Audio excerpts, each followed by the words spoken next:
Hello everyone and welcome to Sinful Gaming. I hope you're all doing well, I hope you're all staying safe, and most of all, I hope you're all fighting that war against the Grey. So today we're going to talk about Broken Realms Teclis, what effectively has happened, some other things we know, and start trying to piece together the future for Warhammer Age of Sigmar. So, full disclaimer, before we get into anything else, warning, there will be spoilers in this. If you haven't read Broken Realms Teclis or you don't want anything in the book spoiled lore-wise for you, please do not continue watching this video and stop right now. I don't want anyone to get the book ruined for them, so I want to make sure this spoiler is here nice and clear, even after you've clicked on that video.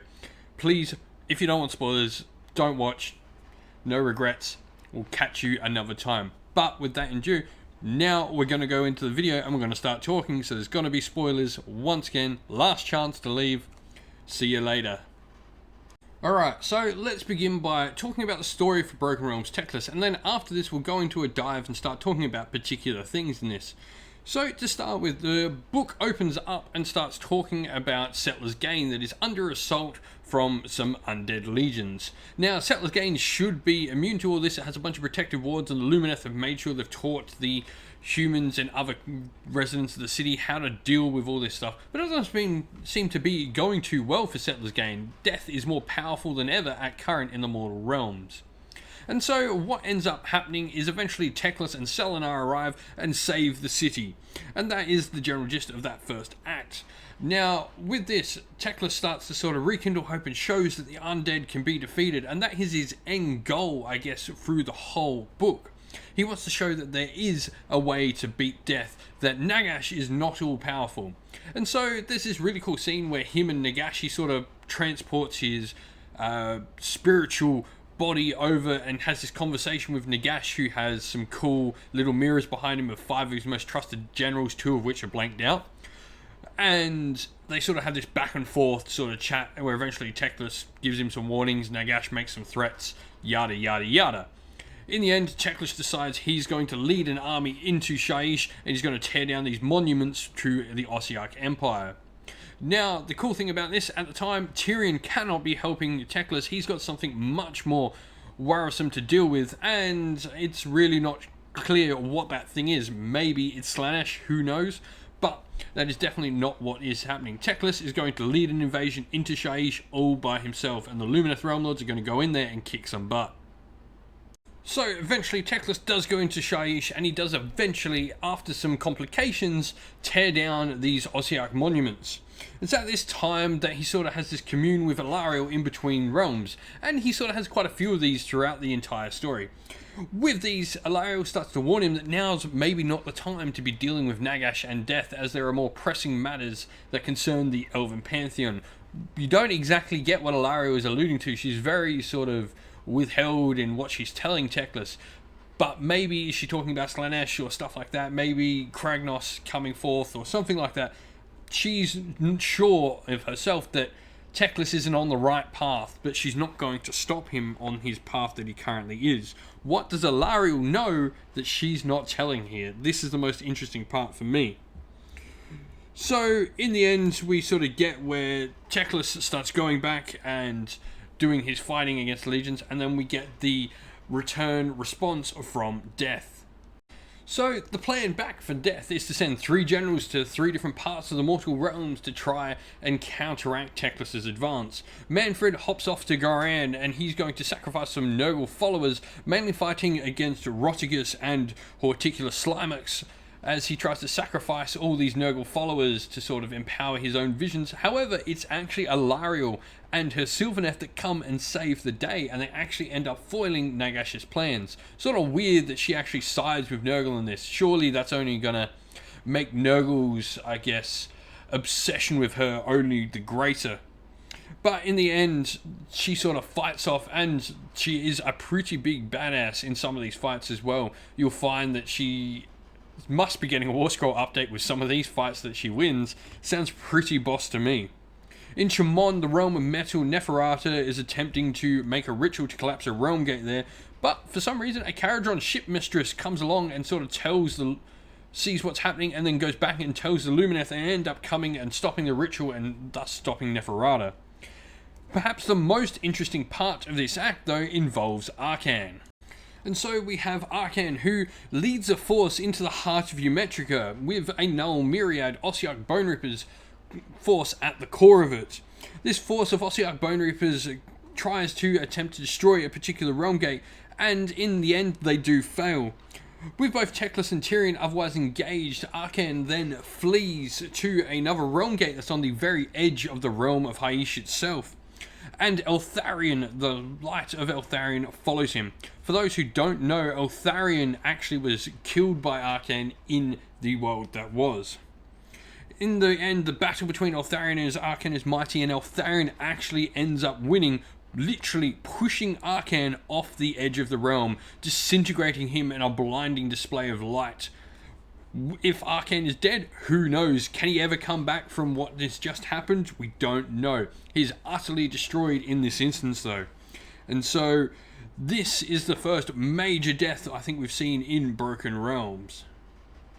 And finally, perhaps maybe the most interesting part of the story, Nagash himself leads an army into Hyeish, and he's going to confront Teclis directly. In the end, the battle is starting to get quite fierce, and it looks as though Nagash may actually be on the ascendancy and about to win as he stabs Teclis. And luckily though, the blade was somewhat deflected from a killing blow, perhaps maybe guided by Lilith herself, but instead we learned maybe later that it was Alario that sort of had something to do with this. However, at this point, Teclis's ultimate plan is revealed, and he has an army of these Hurricanums and Luminarchs come from Settler's Gain, and they blast Nagash, and he uses all his Aether Quartz energy to bind Nagash to Avalanor himself in a binding ritual very similar to exactly what they bound Slanash with, the Elven Pantheon. The Lumineth and their allies set upon Nagash and destroy his form utterly, though we do see maybe the shadow sort of slink away at some point, and they utterly destroy the 9 books of Nagash, rendering the God of Dead dead forever. Maybe, who knows? Nagash is defeated. That is the big thing to take away from this. Probably the most interesting thing as a result of Nagash being defeated in such a way is the effects of the Necroquake are utterly reversed. The realm of Hyeish turns to its normal self, where the center of the realm is no longer the focal point but instead the edges are, and Hyeish and the Necroquake and Nagash's reign of terror in the Soul Wars seems to have been ended. Now, at the end of the story, we also learn that Teclis is now, due to being struck by Nagash's blade, though not true, it didn't kill him, he now has this shadow of death over him. And it's only while Teclis is in the vicinity of Alario herself that it is somewhat eased. What this means for Teclis and Alario in the future, who knows? It's worth noting that maybe Alario, who had something to do with Ariel and Lilith in the end times, maybe is somewhat favouring Teclis. For those who don't know, Lilith was the chosen god of Teclis in the old world, so maybe there's something there. However, Alario gives Teclis a warning: with death gone, there will be a resurgence of life. And what this means, who knows? Maybe it's Kragnos coming back awake. Maybe it's other characters coming back alive, and we'll talk about that now after we've had this little lore chat. So, next up in the Broken Realms series is Broken Realms Bellacor. Now, what I find interesting about Bellacor, we had that talk about how maybe Alario was sort of hiding stuff. She's knowing things that she's not saying. For those who don't know, Bellacor was actually the one who assailed Athel Loren, the Wood Elves' realm, in the end times. At this point, it was Lilith and Araloth defending that particular area, and, well, Lilith, as mentioned, is who Teclis was favoured of, and this is where I sort of think we get a bit of interesting sort of conflict. Do we see, like, maybe Bellacor and Alario having some sort of conflict again? However, it's noted in the next White Dwarf coming up that we're going to get Bellacor versus Seraphon, and this got me thinking a little bit about it. First of all, it's awesome to see Seraphon in this story. They really don't have that much deep lore in the full story. We had Zatoka in the Realm Gate Wars a little bit, but we've never really got much besides that. What I'm thinking, though, is Alario gave us this warning of characters coming back to life, or, sorry, a resurgence of life. She didn't say characters coming back to life, she said a resurgence of life. What if Lord Croak came back alive? This is my cool thing. I think is something cool. I mean, we've seen the Lord Croak model disappear from the web store in Australia and other places recently. Maybe he'll come back, maybe he won't, who knows on that. But wouldn't it be cool if like Lord Croak came back alive and that was like the resurgent thing to stop Bellacor and end his sort of story? Though I do think when we're getting these Broken Realms books, I don't think Bellacor will be stopped. I think maybe Croak might come back, but it won't be the thing that stops Bellacor, because from what we've learned, these characters in the Broken Realms, they win. Morathi won in Morathi, Teclis wins in Teclis, Bellacor is going to win in Bellacor. That's the cool part about this. I think the guys on the cover, and girls, sorry, on the cover, are going to be the ones that win in the stories. So, what do you all think about Bellacor? Would Croak be coming back be a really cool thing? I'm interested to see where this story goes, because now we've seen Seraphon maybe added to the story, and maybe Alario, because that sort of connection from the old world. Be really cool to see. And not only that, Bellacor doesn't like Archaon, who's currently defending his Varanspire. Maybe Bellacor's taking his time to maybe go and get some influence in the mortal realms as well. And so that leads us to Kragnos, the next Broken Realms book. What I guess interesting about this is this guy says he's come back alive again as well, and his people are no longer there. Maybe they will come back. Maybe they are the Silent Ones. Who knows? But what's cool is he a result of this warning that Alario gave us? Is he coming back to life because of everything that's happened in Broken Realms Teclis and Nagash being defeated?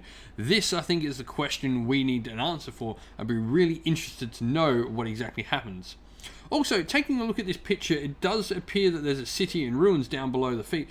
Who knows what that is? Maybe is he looking over the ruins of Excelsis? Has Excelsis been trampled? Or is that Excelsis still intact somewhat? But I think it's interesting. Has he come back as a result? Is this God Beast coming back alive going to be something happening in the realms going forward? With Death dead, life now doesn't have an opposition. So maybe these things that were slumbering in Death are awakening, and it'd be interesting to see how many of these things come back to life. So it's this warning from Alario that really got me thinking, and all these characters coming back to life, or at least the ideas in my head of that coming back to life, that got me thinking. Is this warning she gave to Teclis that now's not the time to deal with Nagash, maybe a warning that Slanash, now that he can't die, has this life magic imbued in him because life is in ascendancy? Are the elves in fact helping this new, I guess, protean form of Slanash actually gain proper form? That to me is an interesting thought. Is what Teclis has done actually help Slanash inadvertently? What do you think of this? And so, what do you think of all of this? What are some of your thoughts about what's happening in Broken Realms Teclis? And did you enjoy the story? I know some people's armies got their butts kicked, and I get where some people are not happy about how this has happened.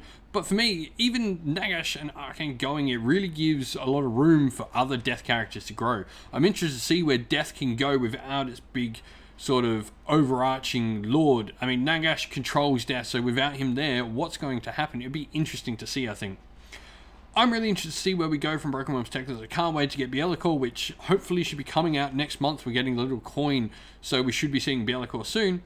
Let's see what happens next. I'd love to hear your thoughts. Leave some comments down below for us. Well, thank you all for watching. We hope you enjoyed the video, and if you did, please don't forget to leave a like and subscribe to the channel. If you'd like to come chat more with me and other members of our little community here at Sinful Gaming, you can do so by coming and joining our Discord server, which you'll find a link to in the description of the video. While you're on YouTube as well, go check out my featured channel section, which contains a bunch of other fantastic Age of Sigmar content creators doing everything from battle reports, tactical videos, lore videos, painting tutorials, and more besides that. Lastly though, we'd like to give a shout out to everyone who helps support the channel via Patreon and YouTube members. Thank you to James, AJC, JC, Christian Weir, Soren, Kenny Lowell, Outer and Shot First, Chaospawn, James Crowder, and Andrew Bowen. Thank you all so much for your support. And if you'd like to help support the channel like these fine people do, you can do so by clicking once again on the links down in the description of the video to either YouTube members or Patreon. Thank you all for supporting the channel though, watching the content. Have a nice day, stay safe, stay well, and most of all, keep fighting that war against the Grey. Ciao for now.